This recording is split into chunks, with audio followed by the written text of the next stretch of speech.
D24 TV news కి స్వాగతం. Bulletin ముందుగా హెడ్లైన్స్.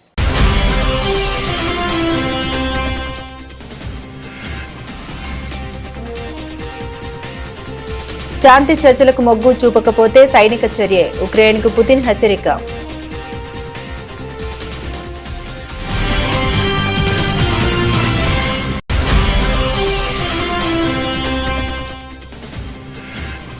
రెండు 2025వ సంవత్సరంలో భారతదేశ విజయాల్ని మన్ కీ బాత్ లో గుర్తు చేసుకున్న ప్రధాని మోదీ, ఆపరేషన్ సింధూర్ 2025లో భారత్ సాధించిన గొప్ప విషయమన్న మోదీ.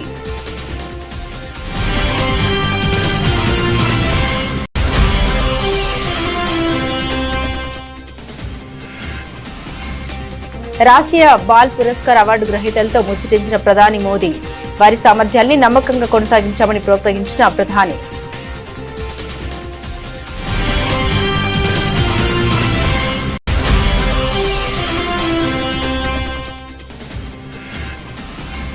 ఆర్ఎస్ఎస్ బీజేపీ సంస్థాగత బలాన్ని మెచ్చుకున్న దిగ్విజయ్ సింగ్, కాంగ్రెస్ వర్కింగ్ కమిటీ సమావేశం రోజే ఈ వ్యాఖ్యలు చేయడంపై చర్చ.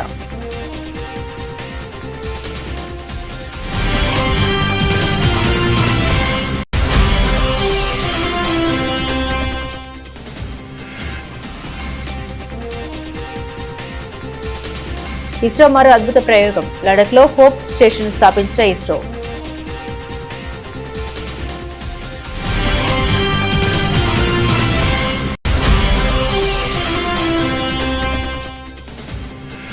ప్రపంచంలోనే నెంబర్ 1 ఆర్థిక వ్యవస్థగా 2047 నాటికి భారతదేశం ఎదుగుతుంది. హైదరాబాద్ లో ఎన్టీఆర్ విద్యా సంస్థల వార్షికోత్సవంలో సీఎం చంద్రబాబు ప్రకటన.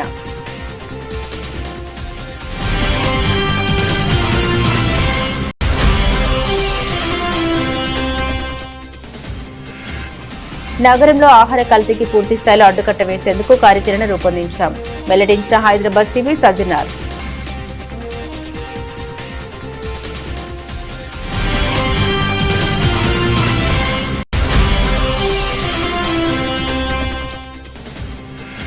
కూటమి ప్రభుత్వంపై మాజీ మంత్రి కురసాల కన్నబాబు తీవ్ర వ్యాఖ్యలు. బల్క్ డ్రగ్ పార్క్ కి వ్యతిరేకంగా ఉద్యమం చేస్తున్న వారిపై పీడీ యాక్ట్ పెట్టారని ఆరోపణలు.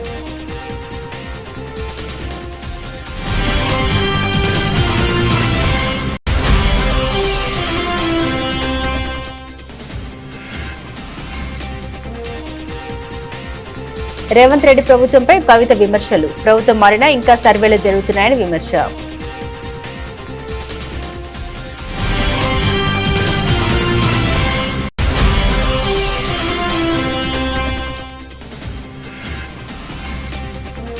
కూటమి ప్రభుత్వ కక్ష సాధింపు చర్యల్ని ప్రజలు గమనిస్తున్నారు. YSRCP MLC Vardha Kalyani fire.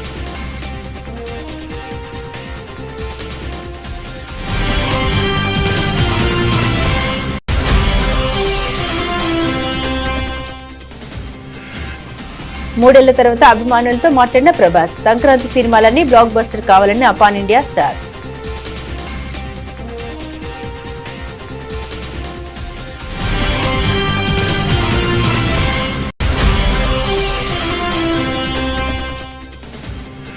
Under-19 ప్రపంచ కప్ కు భారత జట్టును ప్రకటించిన బీసీసీఐ. ఆయుష్ మాత్రే సారథ్యంలో జట్టును ప్రకటించిన బీసీసీఐ.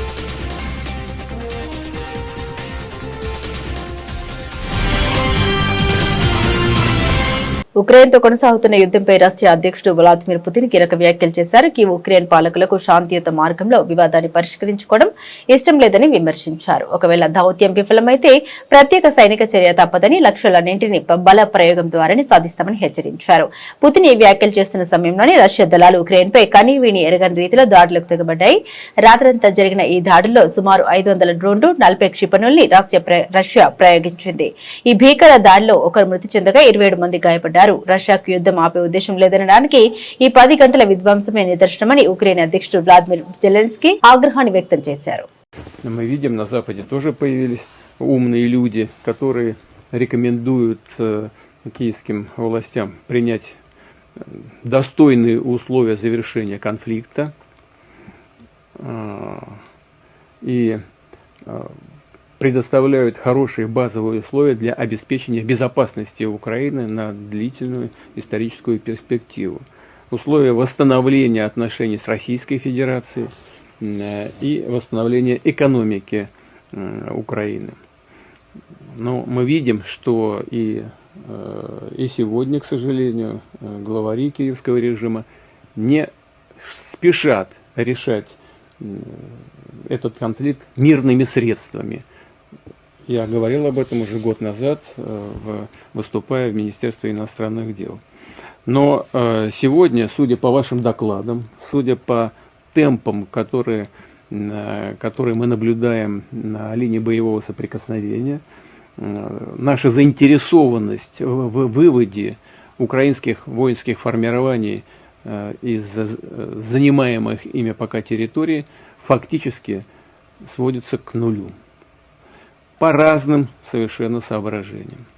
И если киевские власти не желают закончить дело миром, мы решим. ప్రధాని నరేంద్ర మోదీ ఇవాళ ఆదివారం డిసెంబర్ 28న నిర్వహించిన ఈ ఏడాది చివరి మన్ కీ బాత్ కార్యక్రమంలో దేశ ప్రజలను ఉద్దేశించి ప్రసంగించారు.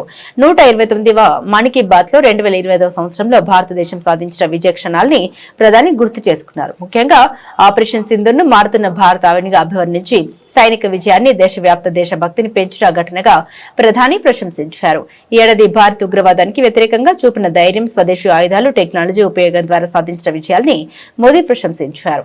ఆపరేషన్ సింధూర్ ద్వారా దేశం ఉగ్రవాదాన్ని రూపుమాపే నిర్ణయాన్ని చాటిందని, ఇది కేవలం సైనిక చర్య కాదు, మారుతున్న భారత్ బలాన్ని ప్రతిబింబిస్తుందని అన్నారు. कुछ ही दिनों में साल 2026 दस्तक देने वाला है और आज जब मैं आपसे बात कर रहा हूं तो मन में पूरे एक साल की यादें घूम रही हैं. कई तस्वीरें, कई चर्चाएं, कई उपलब्धियां जिन्होंने देश को एक साथ जोड़ दिया. 2025 ने हमें ऐसे कई पल दिए जिन पर हर भारतीय को गर्व हुआ. देश की सुरक्षा से लेकर खेल के मैदान तक, विज्ञान की प्रयोगशालाओं से लेकर दुनिया के बड़े मंचों तक भारत ने हर जगह अपनी मजबूत छाप छोड़ी. इस साल ऑपरेशन सिंदूर हर भारतीय के लिए गर्व का प्रतीक बन गया. दुनिया ने साफ देखा, आज का भारत अपनी सुरक्षा से कोई समझौता नहीं करता. ऑपरेशन सिंदूर के दौरान देश के कोने कोने से मां भारती के प्रति प्रेम और समर्पण की तस्वीरें सामने आई. लोगों ने अपने अपने तरीके से अपने भाव व्यक्त किए.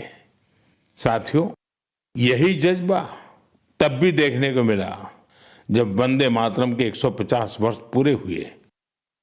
मैंने आपसे आग्रह किया था कि हैशटैग वंदे मातरम 150 के साथ अपने संदेश और सुझाव भेजें. देशवासियों ने इस अभियान में बढ़ चढ़कर हिस्सा लिया. साथियों, 2025 ప్రధానమంత్రి నరేంద్ర మోదీ రాష్ట్రీయ బాల్ పురస్కార్ అవార్డు గ్రహీతలతో ముచ్చటించారు. వారిలో ప్రతిభను పెంపొందించడానికి ఒక ఆలోచనాత్మక మరియు ప్రేరణాత్మక విధానాన్ని ప్రతిబింబిస్తుందని అన్నారు. వారి సామర్థ్యాల్ని నమ్మకంగా కొనసాగించమని వారు ప్రోత్సహించారు. వారిలో మిజోరాంకు చెందిన ప్రతిభావంతులైన యువ గాయని ఎస్తేర్ లాల్దు హౌమి హాబ్నే కూడా ఉన్నారు. ఆమె ప్రయాణం భారతదేశ యువతరం యొక్క అద్భుతమైన వాగ్దానాన్ని హైలైట్ చేస్తుంది. అలాగే బాల్ పురస్కార్ విజేత శ్రవణ్ సింగ్ ప్రధాని మోదీతో ఆపరేషన్ సింధూరంతో సమయంలో జరిగిన సంఘటనని పంచుకున్నారు.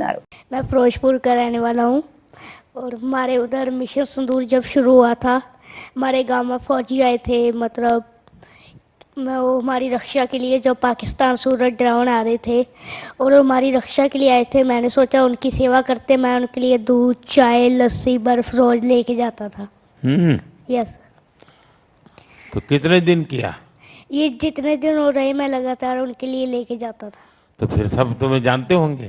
Yes sir. तो अभी याद करते हैं कोई यस सर. कि सब भूल गए? नहीं सर, करते हैं सर. और तो पूरा दिन वहीं रहते थे तो सर पूरा दिन वहाँ. तुम्हारे साथ और भी कोई होता था कि अकेले चले जाते? नहीं, मैं अकेले ही सर जाता था. अच्छा. यस. ऐसा विचार कहाँ से आया आपको? सर मेरा शौक ही था और बड़े होके भी आर्मी ऑफिसर बनना और देश की सेवा करनी. अच्छा, आर्मी में जाओगे? Yes sir. Congress party senior నేత రాజ్యసభ ఎంపీ దిగ్విజయ్ సింగ్ రాష్ట్రీయ స్వయం సేవక్ సంఘ్ ఆర్ఎస్ఎస్ బీజేపీలపై చేసిన వ్యాఖ్యలు రాజకీయ వర్గాల్లో తీవ్ర చర్చనీయాంశంగా మారాయి. ఆర్ఎస్ఎస్ కార్యకర్తల సంస్థాగత సామర్థ్యం ఎలాంటిదంటే బట్టతల ఉన్న వ్యక్తి కూడా దువ్వెన అమ్మగలరు అంటూ ఆయన ప్రశంసించారు. అయితే వారి సిద్ధాంతాన్ని మాత్రం తాను తీవ్రంగా వ్యతిరేకిస్తామని ఆయన స్పష్టం చేశారు. కాంగ్రెస్ వర్కింగ్ కమిటీ సిడబ్ల్యూసీ సమావేశం జరుగుతున్న రోజే దిగ్విజయ్ సింగ్ ఎక్స్ వేదికగా ఒక పాత ఫోటోను పంచుకున్నారు. 1990లో నాటి ఆ ఫోటోలో బీజేపీ సీనియర్ నేత ఎల్కే అద్వానీ వద్ద ప్రధాని నరేంద్ర మోదీ నేలపై కూర్చుని ఉన్నారు. ఒకప్పుడు నేతల పాదల వద్ద నేలపై కూర్చున్న ఒక కార్యకర్త ఒక రాష్ట్రానికి ముఖ్యమంత్రిగా దేశానికి ప్రధానిగా ఎదిగారు. ఇదే సంస్థాగత శక్తి అని ఆయన తన పోస్టులో పేర్కొన్నారు. ఈ పోస్టును కాంగ్రెస్ అధ్యక్షుడు మల్లికార్జున ఖార్గే, రాహుల్ గాంధీ, ప్రియాంక గాంధీ వాద్రాలకు ట్యాగ్ చేయడం గమనార్హం. ఈ పోస్టుపై విమర్శలు వెల్లువెత్తడంతో దిగ్విజయ్ సింగ్ వివరణ ఇచ్చారు. తాను కేవలం వారి సంఘటన సంస్థాగత నిర్మాణంను మాత్రమే మెచ్చుకున్నామని తెలిపారు. వారి సంస్థాగత సామర్థ్యం అద్భుతమని ఆయన మీడియాకు వివరించారు. Whatever I had to say, I've said already. And please understand one thing. I've been, for 50 years, I've been in the Congress party. And I fought these communal forces wherever I was there.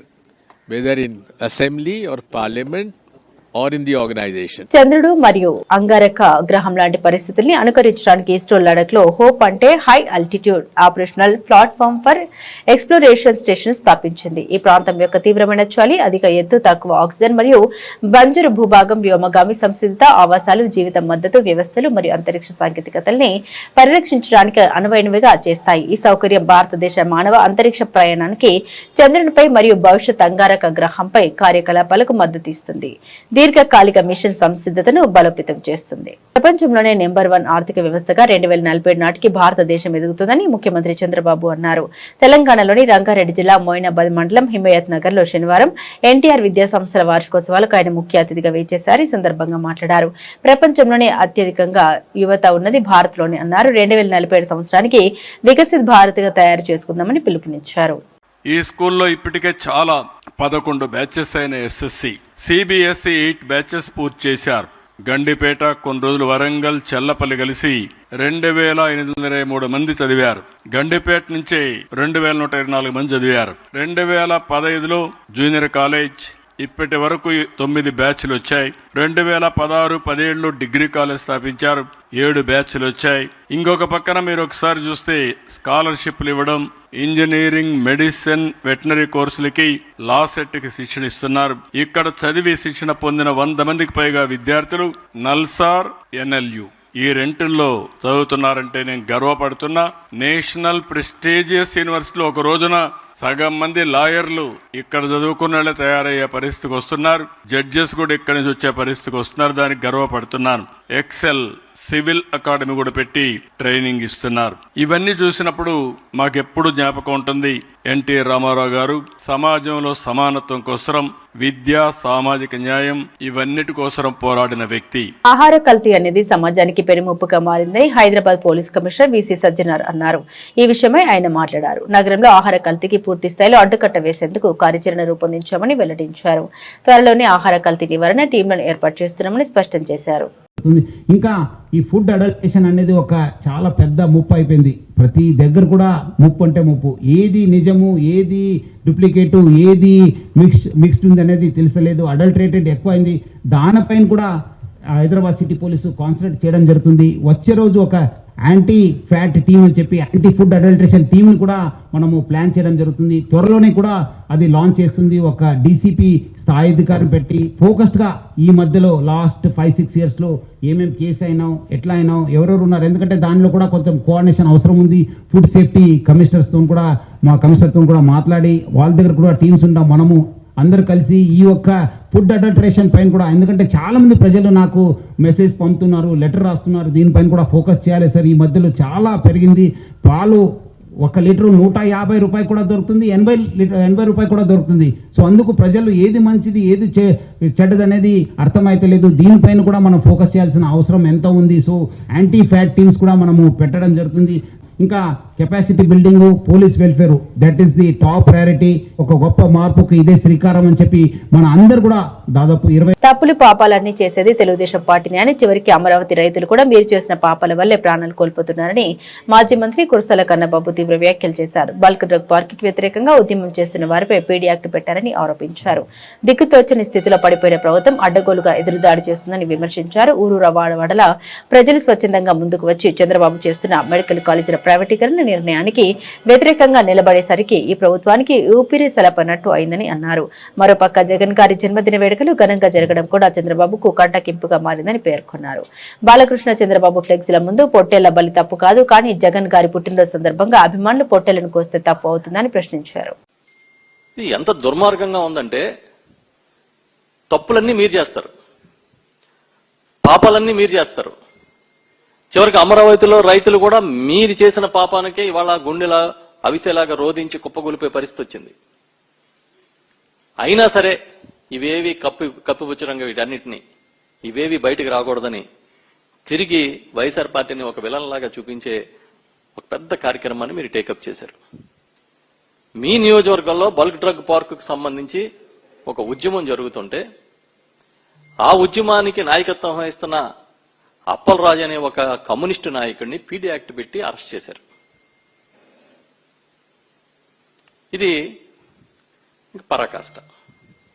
అంటే ఈ రాష్ట్రంలో corporate శక్తులకి కొమ్ముగాసే విధానాలు తప్ప పేదల గురించి, గొంతెత్తే వారి గురించి మేము ఆలోచించాం. వాటిని ఖచ్చితంగా అణిచివేస్తామనేది మీకు ఒక స్ట్రాంగ్ డెసిషన్ లాగా అనిపిస్తోంది. నేను అడుగుతున్నా, పోలీస్ స్టేషన్కి తీసుకెళ్లి విపరీతంగా కొట్టి వాళ్ళని మళ్లీ నడిపిస్తూ రోడ్ల మీద 2 కిలోమీటర్ల ఊరేగింపుగా తీసుకొచ్చే హక్కు మీకు ఎవరిచ్చారని అడుగుతున్నా. ఊరేగింపులు చేస్తున్నారా? ఈ రోజు కుప్పంలో ఒక సంఘటన బయటకు వచ్చింది. లావణ్య అనే ఒక వివాహిత అక్కడ పోలీసులు కంప్లైంట్ చేసినట్టుగా భర్త 10 రోజుల క్రితం అత్యాచారం జరిగి చెబితే చంపేస్తామని బెదిరించడం వల్ల 10 రోజులు బయటికి కూడా రాలేకపోయామని ఇవాళ పోలీసులు కంప్లైంట్ ఇచ్చారు. ఇది ఈ రాష్ట్రంలో శాంతి భద్రతల పరిస్థితి. వీటన్నిటిని వదిలేసి అక్కడెక్కడో జగన్ గారి బర్త్డేకి కేక్ కట్ చేశారనో, మ్యాక్ కట్ చేశారనో కేసులు పెట్టుకుంటూ బతికేద్దాం అనుకుంటున్నారు మీరు. ఇప్పుడు ఆ బల్క్ డ్రగ్ పార్క్ దగ్గర మీరిచ్చిన మాట ప్రకారమే మత్స్యకారులు గొడవ చేస్తున్నారు.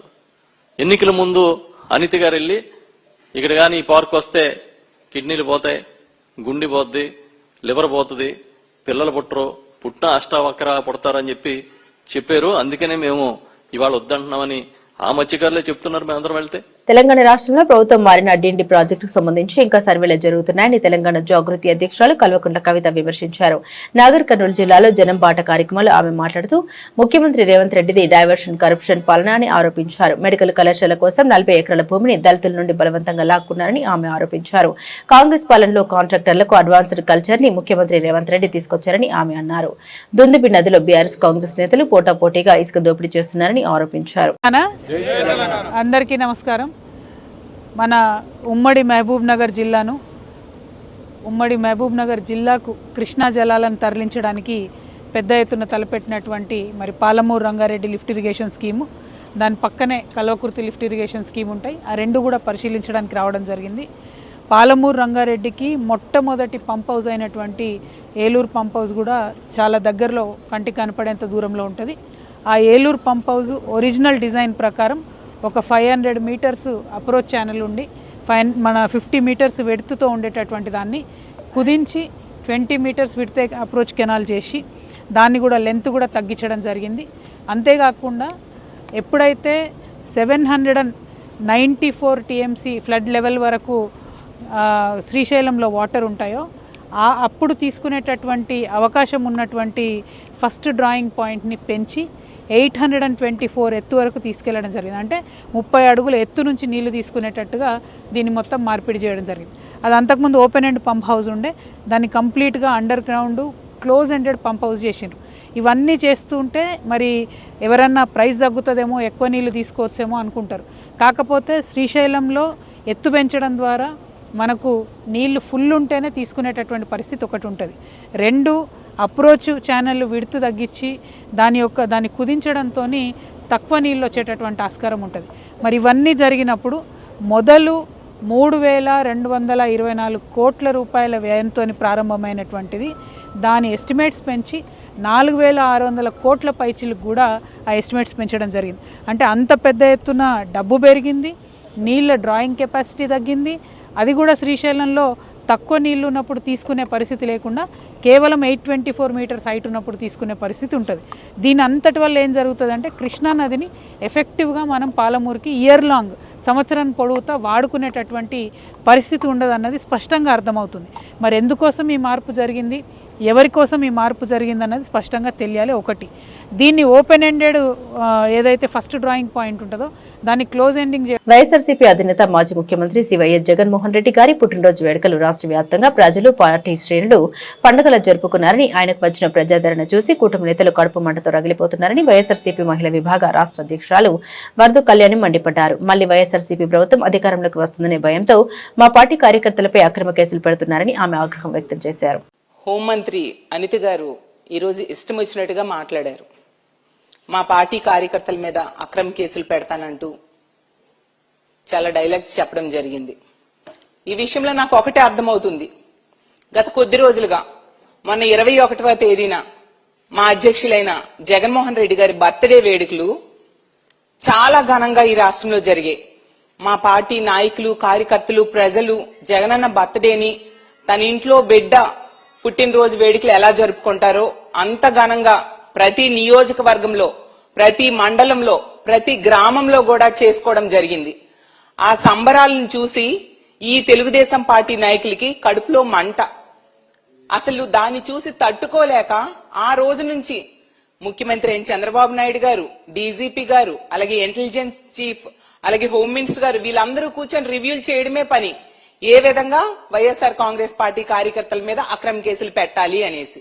ఎందుకంటే వాళ్ళకి అర్థమైపోయింది, వాళ్ళ ఇంటెలిజెన్స్ రిపోర్ట్ లో ఖచ్చితంగా వచ్చే ఎన్నికల్లో జగనన్న మళ్లీ ముఖ్యమంత్రి కాబోతూ ఉన్నారు. ఈ కూటమి అనేది తుక్కుగా ఓడిపోబోతూ ఉంది.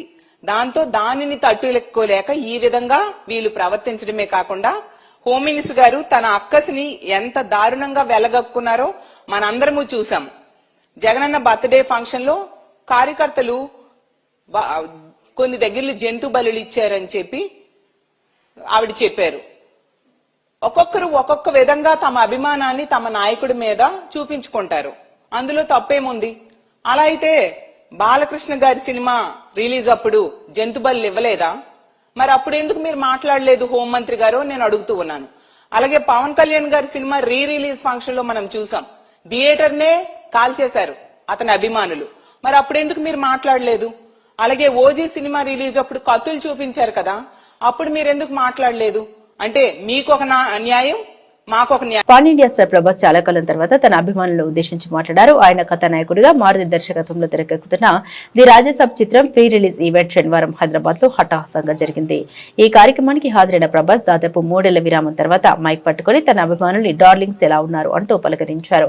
ఆయన ప్రసంగం అభిమానుల్లో కొత్త ఉత్సాహం నింపింది. ఈ సందర్భంగా ప్రభాస్ మాట్లాడుతూ 2026 సంక్రాంతికి విడుదల కానున్న అన్ని చిత్రాలు భారీ విజయం సాధించాలని ఆకాంక్షించారు. సంక్రాంతి సినిమాలన్నీ బ్లాక్ బస్టర్ అవ్వాలి, అన్ని విజయవంతం అవ్వాలని నేను మరోసారి కోరుకుంటున్నాను. మాది కూడా హిట్ అయిపోతే హ్యాపీ అని అన్నారు. ఈ సినిమాకి హీరో విశ్వప్రసాద్ గారు. ఎందుకంటే ఇది అసలు 3 సంవత్సరాలు ఈ సినిమా తీసినప్పుడు అనుకున్న బడ్జెట్ ఒకటి, ఈయనేమో మళ్ళీ చెప్తా మారితే ఎక్కడ ఈయన సరే తర్వాత చెప్తా. ఈయన ఏదో చేస్తారు, ఏదో రాస్తారు. ఈయన అసలు విశ్వ గారు 3 సంవత్సరాలు మేం భయపడ్డాం, కానీ ఈయన అసలు భయపడ్డా. ఏంటి సార్ ఆ ధైర్యం? ఏం తిన్నారు సార్ మీరు చిన్నప్పుడు? మీరు, మీ వైఫ్, మీ ఫ్యామిలీ ఏం తిన్నారు సార్? కొంచెం మాకు కూడా చెప్తే. హీరో సీరియస్గా చెప్తున్నా, రాజాసాబ్కి హీరో విశ్వప్రసాద్ గారు. అది క్లైమాక్స్ అంటే మీరు చెప్పాలి బాగుందని అన్నీ ఓకే అన్నీ తర్వాత, బట్ నా ఫీలింగ్ నేను చెప్తున్నా. అసలు ఈ క్లైమాక్స్ డల్లింగ్ పెంత రాసావు, మిషన్కి ఎంత రాసావు చెప్పు. ఇప్పుడు దాకా క్లైమాక్స్ చాలా కొత్త పాయింట్ నాకు తెలిసి. హారర్ సినిమాలో హారరే కాదు, ఒక టైప్లో చేసాడు అన్నయ్య. ఎలా చేసావు మరి? సంక్రాంతి సినిమాలు అన్నీ బ్లాక్ బస్టర్ అవ్వాలి, అన్నీ. Very important. సీనియరే, సీనియర్ దగ్గర నుంచి నేర్చుకుందే మేము, సీనియర్స్ తర్వాతే మేము. 100% సంక్రాంతి అన్ని బ్లాక్ బస్టర్ అవ్వాలి. మాది కూడా అయిపోతే హ్యాపీ. వచ్చే ఏడాది జనవరిలో ప్రారంభం కానున్న ఐసీసీ అండర్-19 ప్రపంచ కప్ 2026కు భారత జట్టును బీసీసీఐ ప్రకటించింది. జింబాబ్వే జంబియా ఆతిథ్యం ఇస్తున్న ఈ టోర్నీ జనవరి 15 నుండి ఫిబ్రవరి 6 వరకు జరగనుంది.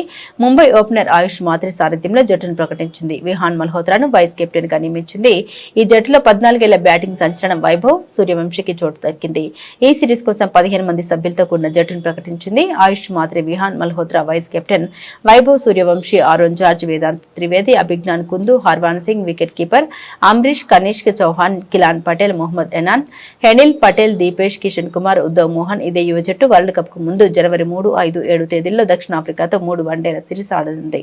ఈ టూర్లో భారత జట్టుకు వైభవ్ సూర్యవంశీ కెప్టెన్ గా వ్యవహరిస్తాడు. ఈ సిరీస్ కు గాయాల కారణంగా ఆయుష్ మాత్రే, విహాన్ మల్హోత్రా అందుబాటులో ఉండడం లేదు. వారు వరల్డ్ కప్ సమయానికి జట్టుతో కలుస్తారు. బులెటిన్ ముగించే ముందు హెడ్లైన్స్ మరోసారి.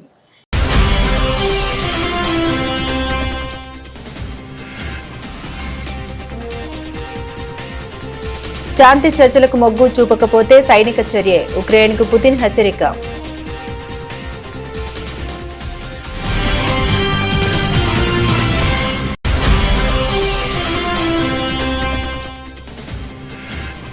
రెండు 2025వ సంవత్సరంలో భారతదేశ విజయాల్ని మన్ కీ బాత్ లో గుర్తు చేసుకున్న ప్రధాని మోదీ. ఆపరేషన్ సింధు 2025లో భారత్ సాధించిన గొప్ప విషయమన్న మోదీ.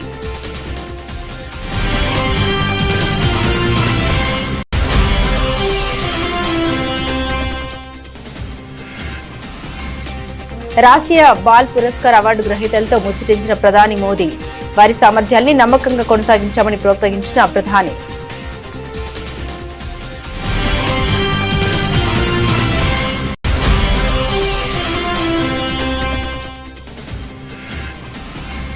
ఆర్ఎస్ఎస్ బీజేపీ సంస్థాగత బలాన్ని మెచ్చుకున్న దిగ్విజయ్ సింగ్. కాంగ్రెస్ వర్కింగ్ కమిటీ సమావేశం రోజే ఈ వ్యాఖ్యలు చేయడంపై చర్చ.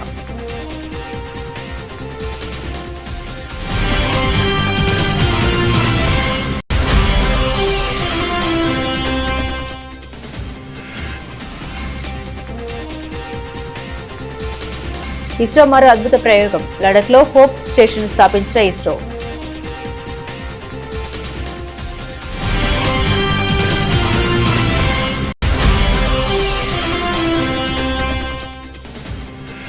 ప్రపంచంలోనే నెంబర్ 1 ఆర్థిక వ్యవస్థగా 2047 నాటికి భారతదేశం ఎదుగుతుంది. హైదరాబాద్ లో ఎన్టీఆర్ విద్యా సంస్థల వార్షికోత్సవంలో సీఎం చంద్రబాబు ప్రకటన.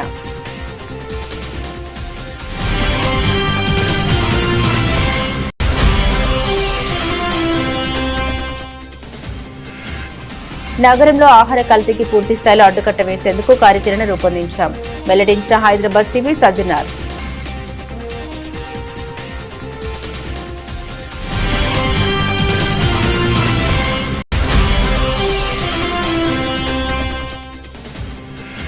కూటమి ప్రభుత్వంపై మాజీ మంత్రి కురుసల కన్నబాబు తీవ్ర వ్యాఖ్యలు. బల్క్ డ్రగ్ పార్క్ కి వ్యతిరేకంగా ఉద్యమం చేస్తున్న వారిపై పీడీ యాక్ట్ పెట్టారని ఆరోపణలు.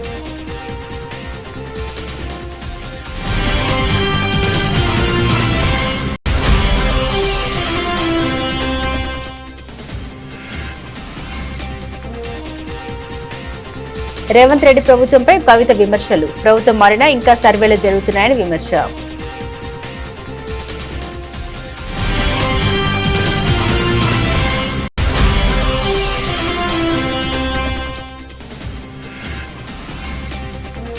కూటమి ప్రభుత్వ కక్ష సాధింపు చర్యల్ని ప్రజలు గమనిస్తున్నారు. YSRCP MLC Vardha Kalyani fire.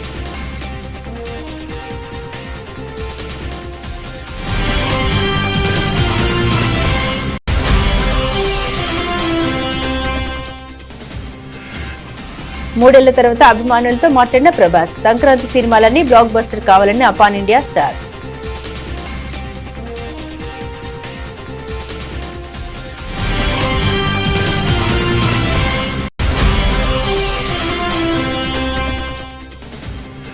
Under-19 ప్రపంచ కప్ కు భారత జట్టును ప్రకటించిన బీసీసీఐ. ఆయుష్ మాత్రే సారథ్యంలో జట్టును ప్రకటించిన బీసీసీఐ.